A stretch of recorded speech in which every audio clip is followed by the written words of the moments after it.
चाहे वो कांग्रेस पार्टी हो, टीआरएस हो, बीजेपी हो, इनको कोई नजर नहीं आता सिवाय एक शेरवानी के। और तमाम के तमाम ये कोशिश कर रहे हैं कि असदुद्दीन अवैसी पर तनकीद करेंगे, असदुद्दीन अवैसी को पर निशाना आयद करेंगे और ये बताएंगे कि असदुद्दीन अवैसी ऐसा है और उनकी जमात मजलिस इत्तेहादुल मुस्लिमीन ऐसी है। मैं इन तमाम पार्टी से कहना चाह रहा हूं कि आप कुछ भी कर लो, मेरे बारे में जो जो झूठ बोलना चाहते बोल लो आप, क्योंकि मेरा यकीन है कि झूठ का सर नहीं होता, हमेशा सच कामयाब हुआ। तुम लाख कोशिश कर लो, इंशाअल्लाह ताला भोलकपुर की आवाम ये फैसला कर चुकी है कि यहां से मजलिस का उम्मीदवार असदुद्दीन अवैसी है और असदुद्दीन अवैसी को कामयाब करेंगे। मैं आपसे अपील कर रहा हूं, मेरी माँ और बहनों से अपील कर रहा हूं, मेरे बुजुर्गों से अपील कर रहा हूं कि आप मजलिस को देख कर वोट दीजिए। जहां पर पतंग का निशान बैलेट पेपर पर आएगा आप देखिए और वहां पर मोहर लगाइए। मैं कांग्रेस के बारे में क्या कह सकता हूं, कांग्रेस अब आखिरी इतनी कमजोर हो चुकी है कांग्रेस कि जब चिराग बुझने से पहले भड़कता है ना, तो वो कांग्रेस का मामला है, वो कांग्रेस का मामला है। मैंने कल भी कहा था, अगर हैदराबाद के बल्कि दुनिया के सबसे मशहूर हकीम के पास भी आप जाकर बोलेंगे हकीम साहब ये कांग्रेस पार्टी बहुत कमजोर हो गई, जरा ताकत की दवा बना दो, तो हकीम साहब नफ्स देखकर बोलेंगे बाबा ऐसी ताकत की दवा मेरे पास नहीं है जो इस मरीज पर काम कर सके। इनका अब होने वाला कुछ भी नहीं है। अब फिर रहे इनको क्या करना। उनके साथ फिरने वाले मेरे को फोन करके बोल रहे कि साहब अब फिर ले रहे, वोट तो पतंग को ही पड़ने वाला। मैं मुबारकबाद देता हूं, शुक्रिया अदा करता हूं हमारे भाई का जो कांग्रेस पार्टी छोड़कर आ गए। हम इनका दिल की गहराइयों से आपका और आपके तमाम साथियों का खैर मुकद्दम करते हैं। आप देख लीजिए कहीं पर भी कांग्रेस नहीं है, हैदराबाद के बल्दिया इलेक्शन में कहीं पर भी नहीं है, बल्कि कांग्रेस के तमाम लोग बीजेपी का काम कर रहे हैं। और यही बात मजलिस में जो मोहम्मद गौस दोबारा तशरीफ लाए, मजलिस में शामिल हुए, उन्होंने कहा कि कांग्रेस के लोग बीजेपी में जा रहे हैं, बीजेपी का काम कर रहे हैं, इसीलिए मैंने फैसला लिया कि मेरी मताए अजीज मजलिस इत्तेहादुल मुस्लिमीन है, मैं दोबारा मजलिस में आ गया। आपसे भी अपील कर रहा हूं कि कांग्रेस पार्टी को वोट देकर अपना वोट जाया मत करिए। ये जमात आपकी है, हमारी लड़ाई इंसाफ की है, हमारी लड़ाई तरक्की की है। और याद रखिए ये इलेक्शन यकीनन रुकने बल्दिया को मुंतखब करने का इलेक्शन है, ये इलेक्शन यकीनन भोलकपुर के और भी जो मसाइल है उसको हल करने का इलेक्शन है।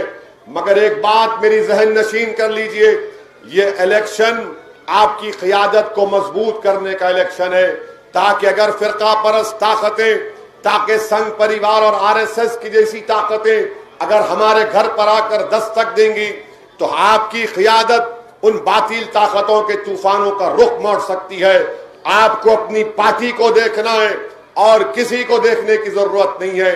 आपको अपने हरे परचम को देखना है और किसी को आपको देखने की जरूरत नहीं है।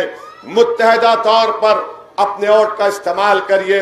क्या आप नहीं जानते कि उत्तर प्रदेश में बीजेपी ने चमड़े के कारोबार को सिफर कर दिया, गोश्त का जो कारोबार था उसको सिफर कर दिया।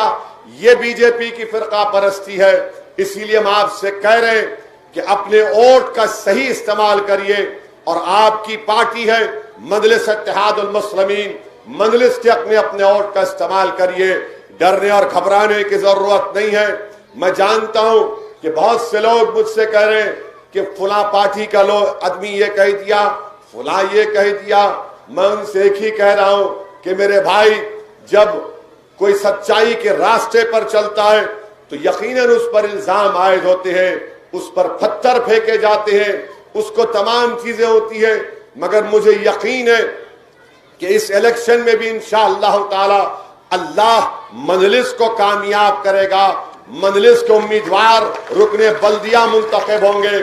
जिस तरीके से बिहार में मजलिस को कामयाबी हासिल हुई, बिहार में बेसरो सामानी के आलम में हमने हैदराबाद से 2000 किलोमीटर दूर सीमांचल की सरजमीन पर जाकर हमने वहां के असेंबली इलेक्शन लड़ा और मजलिस के 5 एमएलए जीत कर आए। मेरे अजीज दोस्तों और बुजुर्गों, मजलिस ने एक नई तारीख रकम कर दी। पूरे लोग परेशान हैं, अखबारात, मैगजीन, टीवी पर तबसरे किए जा रहे हैं, आखिर ये कौन लोग हैं? ये शेरवानी बिहार को आकर हमको कैसे परेशान कर रही है, क्या कर रही है? तो मेरे अजीज दोस्तों और बुजुर्गों, अगर मजलिस बिहार तक गई तो आपकी वजह से गई। ये आपको क्रेडिट जाता है, हमको नहीं जाता है, क्योंकि आपने जमात को मजबूत किया था। बरसों पहले आपने जमात को थाम लिया था। बरसों पहले हमारे बुजुर्गों ने इसको अपने सीने से लगाया था। उस वक्त लगाया था जब इतने लोग जलसों में नहीं आते थे। ये हमारे बुजुर्गों की कुर्बानियां हैं, ये आपके बुजुर्गों की मेहनत है, ये आपके बड़ों का लगाया हुआ पौधा है जो आज एक तनावर दरख्त बनकर तमाम बातिल ताकतों के तूफानों से मुकाबला कर रहा है। मेरे अजीज दोस्तों और बुजुर्गों, ये आपकी जिम्मेदारी है कि आप मजलिस को और मजबूत करें। अगर हम हैदराबाद में मजलिस को और मजबूत करेंगे तो मैं आपसे वादा कर रहा हूं कि इंशाअल्लाह ताला मजलिस बंगाल भी जाएगी, मजलिस उत्तर प्रदेश भी जाएगी, मजलिस महाराष्ट्र में और मजबूत होगी। महाराष्ट्र में मजलिस के 2 एमएलए हैं, हमको और मेहनत करना है। हिंदुस्तान भारत के कोने कोने से दलित और मुस्लिम अक़लियत और दीगर लोग जो सही सेकुलरिज्म को मानते हैं, वो रोज फोन के जरिए, व्हाट्सएप के जरिए, SMS के जरिए मुझसे कहते हैं कि असद साहब हमारी रियासत को आइए, हमारे शहर को आइए, हमारे गांव को आइए। तो मेरी आपसे गुजारिश है मेरे भाई, ये तो आपका दिल है, ये आपका शहर है, ये आपका मिल्कियत है। मैं आपसे गुजारिश कर रहा हूं कि 1 तारीख को तमाम लोग मिलकर अपने सुबह पोलिंग बूथ को जाइए। बैलेट पेपर मिलेगा, जहां पर पतंग का निशान आपको नजर आएगा, आप मोहर उठाकर वहां पर मोहर मारिए और कंटिन्यूस मारते रहिए। और पूरे भोलकपुर में 1 तारीख के दिन हर गली कूचे में, हर घर में खाली एक ही आवाज आनी चाहिए कि यहाँ तो पतंग उड़ गई, पतंग उड़ गई, पतंग है, पतंग है, पतंग है। मेरी आपसे यही गुजारिश है, एक वोट भी हमारा जाय होना नहीं चाहिए। और जो डेवलपमेंट के काम हुए हैं और भी जो होना बाकी है, ये मेरी जिम्मेदारी है। मैं 5 साल पहले भी आपसे आकर कहा था कि पानी की लाइन और ड्रेनेज की लाइन का काम करा कर रहूंगा। और भी हमारे मसाइल हैं, मैं तमाम लोगों से कह रहा हूं कि वो काम कराए जाएंगे। लॉकडाउन में यामीन खान मेरे पास आकर कहते कि कई चमड़े वालों की गाड़ियां निकल नहीं रही हैं। आप पूछ सकते हो उनको कि मैंने पुलिस के लोगों से बात करके उन लारियों का परमिशन भी दिलाया।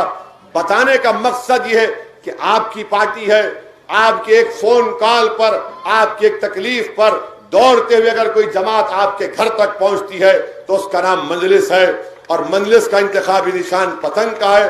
बीजेपी एक किताब निकालती है जिसमें वो बताती है कि ये हैदराबाद में ऐसा नहीं हुआ, और किताब के पहले पेज के ऊपर बीजेपी असदुद्दीन ओवैसी की फोटो लगाती है। ऐ बीजेपी वालों, क्या तुम मोदी की फोटो पर वोट नहीं मांग सकते? आज तुम इतने कमजोर हो गए कि असदुद्दीन ओवैसी की फोटो लगाकर तुमको आवाम के दरमियान में जाकर भीख मांगना पड़ रहा है वोट की। ये आपकी कामयाबी है कि आज बीजेपी को भी असदुद्दीन ओवैसी की फोटो लगाकर, मगर इनका मकसद यह है कि हैदराबाद में नफरत को पैदा किया जाए, हैदराबाद के पुरअमन माहौल को खराब किया जाए, हैदराबाद में घर घर में लड़ाई को पैदा किया जाए।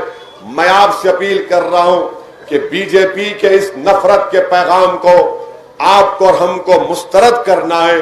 और उसको मुस्तरद करने का एक बेहतरीन तरीका यह है कि 1 दिसंबर के दिन आप तमाम मिलकर मुत्तहदा तौर पर, इज्तिमाई तौर पर भोलकपुर के तमाम जिम्मेदारान, तमाम बुजुर्ग, तमाम हमारी माँ और बहनें, तमाम नौजवान अपना एक वोट मजलिस के हक में इस्तेमाल करें और बीजेपी को यहां से शिकस्त दे दें। और बीजेपी को मालूम होना चाहिए कि हैदराबाद में अब कोई नफरत पैदा नहीं कर सकेगा। हम हैदराबाद हमारे लिए एक अमन की जगह है और इसको पुरअमन रखना हम तमाम की जिम्मेदारी है। आप बताइए कि बीजेपी का लीडर कहता है कि हम पुराने शहर में सर्जिकल स्ट्राइक करेंगे। ऐ बीजेपी वालों, मैं फिर से कह रहा हूं, पिछले कई महीनों से चाइना की फौज लद्दाख में डेप्सांग प्लेन में 900 स्क्वायर किलोमीटर से ज्यादा भारत की जमीन पर चीन की फौज घुसकर कब्जा करके बैठी है। मैं वजीर आजम से फिर से मुतालबा कर रहा हूं कि जनाब नरेंद्र मोदी, आप चीन की फौज के ऊपर सर्जिकल स्ट्राइक करो, भारत की जमीन को हासिल करो, उस जमीन को जहां पर हमारे 20 सिपाहियों ने, चीनी फौजों ने उनकी जान ले ली, जिसमें एक सिद्दीपेट, जिसमें एक तेलंगाना का एक मेजर भी था, जहां पर हमारे फौज ने अपना खून बहाया हमारे मुल्क की जमीन की हिफाजत करने के लिए। आज उनकी कुर्बानी कहां चले गई? जिस जगह पर उनको चीनी फौज ने मारा था, उसी